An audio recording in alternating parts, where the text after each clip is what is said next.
लांडी हेले पूर्वतन बीजेपी नेत्री सुनीति मुंडू कौन हो पारे पछर कारण सोशल मीडिया रे सुनीति पोस्ट करथिबा किछि फोटो एवं वीडियो को देखि वर्तमान चर्चा लगी रही। बीजेपी तड़ा खाइला परे तांको राजनैतिक क्यारियर रे जेमिति झड़ आसी जाइछि तथा कथित लेखिका सुनीति मुंडू एबे तांको रूप बदलाइछन्ती। प्रयागराज रो महाकुंभ रे से केश विसर्जन करिछन्ती, जार फोटो से निज सोशल मीडिया रे पोस्ट करी लिखिछन्ती पवित्र बसंत पंचमी तथा सरस्वती पूजा उपलक्षे हार्दिक शुभकामना।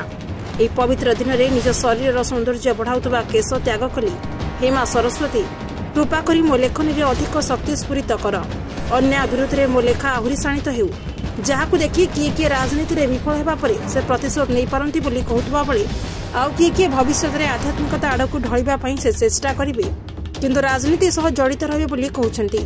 हेले वास्तविकता एबे भी अस्पष्ट रहिछि।